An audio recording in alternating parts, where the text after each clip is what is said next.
Hi YouTube, it's Nikki. I am your newest addition to the True Crime Fam here on YouTube. And for lack of better research, because I haven't really researched a lot of cases like in depth yet, besides the ones that really caught my interest to start YouTube. And my first case is on Jeffrey Dahmer, or the Milwaukee Monster / the Milwaukee Cannibal. Bear with me, I'm still getting used to YouTube and making videos, and I feel so like I'm nervous. And I don't want this video to sound like too professional, but I don't want it to sound too lax and laid back, and yeah, so I'm just gonna get into the video. I hope you enjoy. Please leave a like and subscribe, and I will have my Patreon linked in the description box below. So let's just get started. Okay, this is the case about Jeffrey Lionel Dahmer, the Milwaukee Monster. Jeffrey Dahmer was born May 21st, 1960 in Milwaukee, Wisconsin to Joyce Flint and Lionel Herbert Dahmer. They soon moved to Iowa so that Lionel could work on his PhD in chemistry, and then at age 3, Jeffrey Dahmer was diagnosed with a double hernia in his scrotum.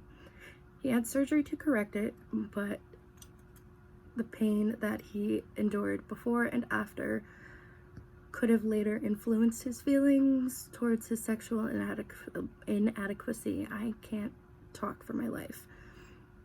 Or his insecurities. Lionel claimed that it was at this time that Jeffrey started to become more withdrawn and introverted.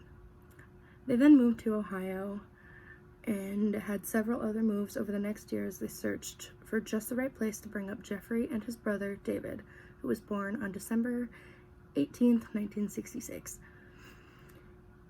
At this time, a teacher noticed that Jeffrey, who was in first grade, seemed to feel neglected.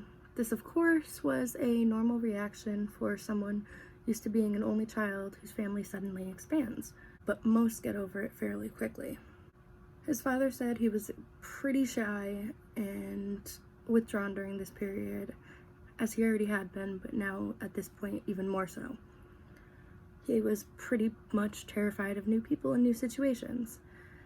And then in 1968, the family moved to Bath, Ohio, where you all know the house that Jeffrey lived in. Jeffrey's father reported that at this time that Jeffrey was sexually abused by a neighbor, but Jeffrey says he doesn't remember such thing and claims that it didn't happen. Molestation can be a factor in gender confusion and hostility. Jeffrey's mother was hospitalized twice in 1970 for psychiatric problems, and Lionel had said that she had been taking drugs to deal with her extreme nervousness for years, but they didn't work, and she was not a stabilizing influence in Jeffrey's life. When Jeffrey started his older school years, he began to gain a reputation as a misfit, and he had a penchant for stupid pranks and heavy drinking, often having his classmates saying to him, "Do a Dahmer." His pranks, such as shouting things out at strange times, even bleating like a sheep, and faking epileptic fits, I can't speak today, his classmates would egg him on, subsequently saying, "Do a Dahmer." On June 4th, 1978, this is when Jeffrey Dahmer graduated high school. At this point, he was living alone. His parents were going through an extremely bitter divorce and had each moved out. He had no emotional support and was very very unstable. Only a short time after he graduated, a matter of weeks, Jeffrey Dahmer took the life of his first victim. He picked up 19-year-old Stephen Hicks while he was hitchhiking. They went back to Jeffrey's house for a few beers. When Hicks tried to leave, Dahmer clubbed him over the head with a barbell and then strangled him with it. Over the next couple of weeks, he methodically stripped the flesh from the bones, smashed them, and then disposed of the few remains in the backyard of his house. Dahmer said he killed Stephen because he didn't want him to leave. Dahmer's fascination with death and the dead was already pronounced by the time he had picked up Stephen Hicks. His friends said that he liked to pick up roadkill and take it to a shed behind his house and skin the bodies. He also had a small animal cemetery. I am not sure of that. Yes, so, and apparently there were rumors that he put a dog's skull on a stake. Corpses are poor company, but Dahmer didn't care.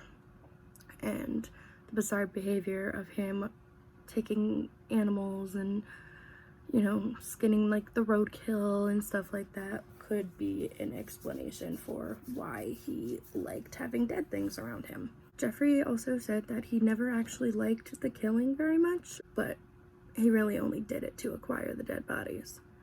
He was enrolled in Ohio State University after his graduation and after he killed his first victim, but he dropped out after only one semester due to his drinking habits. And then he was sworn into the Army, I believe, a couple years later. He was trained as a medic and assigned to Germany. In the Army, he no longer stood out as a prankster, but he was noticed as a heavy drinker and an unpleasant and sometimes even violent drunk. In March of 1981, he was discharged from the Army and he went to Florida, where he slept on the beach for a few months, had an odd job in a sub shop, and then returned to Ohio in October. He was arrested in October for disorderly conduct and resisting arrest and paid a small fine. And guess what? He was drunk. The next year in August, he was arrested again for disorderly conduct, and this time he dropped his pants in public. Now, in September of 1986, quite a few years later, Jeffrey was arrested when he deliberately exposed himself while urinating in front of a group of children in Milwaukee. But other sources say that he was masturbating. I cannot confirm that. It's been mixed stories. At this time, he was a frequent visitor to gay bars and bathhouses, and eventually banned from one bathhouse because of allegations that he, on at least 4 separate occasions, took someone to a private booth and drugged them. No charges were filed, though, but one of the victims was hospitalized for about a week or so. In September of 1987, a year later, the murder of Stephen W. Tuomi, I hope I'm pronouncing that right, who was 24, occurred. Jeffrey claimed that he woke up in a hotel room and found Tuomi dead, but no memory of doing anything to him. So he ended up going and buying a big suitcase, transporting the body back to his grandmother's house, and proceeded to dispose of it as much as he could, like he had the body of Stephen Hicks. The second murder was almost treated as a first murder again by Dahmer, because he was gone for so long and hadn't done anything in 9 years. He spent years working up to things, learning how to approach other men, how to drug them, and how to basically get away with sexually assaulting them. But he wasn't very skilled at killing at this time. On January 16th of 1988, Dahmer approached a young male prostitute named James Doxator, who was only 14 years old, and offered him money to take a video with him. The boy agreed, and then Jeffrey took him home to his basement room. He gave Doxator a sleeping pill concoction, and once he passed out, Dahmer strangled him. He then, of course, stripped the body of all flesh by using acid, smashed the bones up with a sledgehammer, and then scattered the bone fragments. There are 15 more cases like this. I'm not going to go over every single one of them. In May of 1991, Dahmer met Konorak I cannot pronounce his last name. I am probably butchering it. And he was just aged 14. Konorak was the younger sibling of another boy that Dahmer had tried to sexually assault about a year prior. Dahmer was able to get Konorak into his apartment, drug him, sexually assault him, drilled a hole in his head, and then injected acid and left to go get some beer. Somehow, Konorak woke up and was able to walk out of the apartment and was seen by some of Dahmer's neighbors. Dahmer played it off as it was his drunk lover and they had just had a small argument, and the police let it go. And then after the police left and everything was just a-okay, Dahmer killed Konorak. Dahmer liked to sleep with the dead bodies of these people, and some of the time, like with Konorak, he would drill holes into their heads and try to make them living zombies by putting in liquids that would, you know, essentially lobotomize them or make them living zombies. In July of 1991, Dahmer met Tracy Edwards. He had picked him up and they went back to Dahmer's place. According to Tracy, Jeffrey pulled out a knife and went from being a really nice guy to a cold-hearted SOB. I believe that was in Tracy's words too. Dahmer managed to get one handcuff onto Tracy's wrist, but Tracy was able to escape and run out of the apartment and was able to flag down police. When the police went into Dahmer's apartment and ended up seeing all the photos that Dahmer had taken of these men, you know, some after death, a lot of them after death, and posed in weird positions. From it was a couple sources that I saw it in. They said that they pretty much just yelled out, "Cuff him," and Dahmer just yelled and resisted the arrest. But of course, he was subsequently arrested. In his house, and I'm going to read this from the actual thing, he told the cops,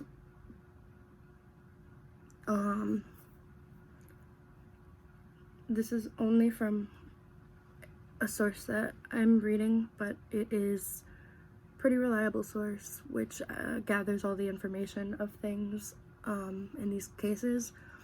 So, alleged Dahmer had said, "I just lost my job and I want to drink some fucking beer." After looking around inside, one of the officers opened the fridge and exclaimed, "Oh my god, there's a goddamn head in here. He's one sick son of a bitch." Dahmer turned on them and fought, and the other cop tried to cuff him. After subduing Jeff, they took him in. As far as I have heard, there's another version where they just yelled out over their shoulder, "Cuff him," but I'm not 100% sure on which story is the correct one. But the things that were found in his home were on the shelf above the... Wait a minute. There was a box of baking soda in the refrigerator, hardly absorbing the odors of the decomposing severed head. The freezer had 3 more heads, stored neatly in plastic bags and tied with plastic twisties.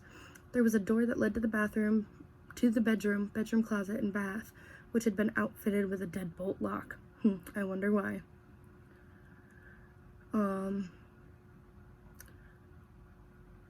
In the back of the closet was a metal pot that contained a decomposed head and a penis and hands. There was 2 skulls on the shelf above the kettle, and in the closet were containers of ethyl alcohol, chloroform, and formaldehyde, along with glass jars holding male genitalia preserved in formaldehyde. Polaroids were taken by Dahmer in various stages of his victim's death. One showed a man's head with the flesh still intact lying in a sink. Another displayed a victim cut open. I'm not going to go into detail, but some of the photos were his victims before he murdered them in various erotic bondage poses. This became the biggest serial murder case of the decade. Dahmer's bail was originally set at $1 million cash, but it was raised to $5 million when 8 more murder charges were added to his already pre-existing ones. In the end, there were 15 murder charges against him, and the longest sentence that Dahmer had said during the entire preliminary hearings was, "I understand, Your Honor." And that was when he was asked if he understood the charges against him. He chose to plead guilty, but that he was insane. And after 5 hours of deliberation, after many trials, the jury decided that Dahmer did not deserve to spend the rest of his life in a mental hospital, but in a jail cell, rotting. I'm going to now read what Dahmer had written to the judge as an apology for the 13-year bloodbath.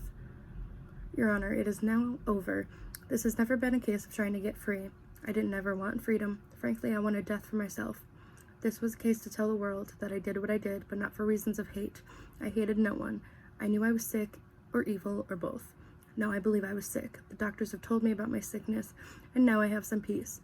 I know how much harm I have caused. I thank God that there will be no more harm that I can do. Now I believe that only the Lord Jesus Christ can save me from my sins. I ask for no consideration."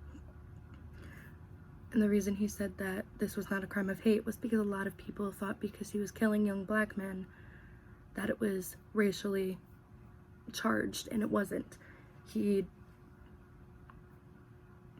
chose his victims based on what was most attractive to him, what he found most attractive in a person, like who he thought was attractive. He was sentenced to 15 consecutive life terms, or a total of 957 years in prison. Sorry, I'm just jumping in from before, to end this video. Dahmer was attacked in November of 1994 and was murdered by another fellow inmate and passed away. It is widely thought that the prison guards let it happen because they were supposed to keep an eye on the inmates at all times when they were doing their jobs and stuff, but Dahmer was murdered, and he was cremated, and each parent of his received half of his remains. I feel like this video, I just want to thank you guys for being here, for supporting me and being a part of my channel. I know this is a really crappy first video because I'm just starting out. I'm using my phone camera as my camera to record these videos, and I'm editing on iMovie. So I really hope that you guys can support my Patreon so we can get me some, some good following, so I can eventually afford to get better equipment so I can make better videos for you guys. But thank you so much for being here. You guys are amazing, and I just want to say thank you to everyone who's watching and all of the true crime YouTubers that I've become friends with and that I watch, and all of y'all are amazing. So thank you so much for being here and watching my video. Stay tuned because I'm not sure when I'm going to upload next, but I'm sure it'll be soon, and I'm going to try to make it a really good video next time. Alright, I love you guys.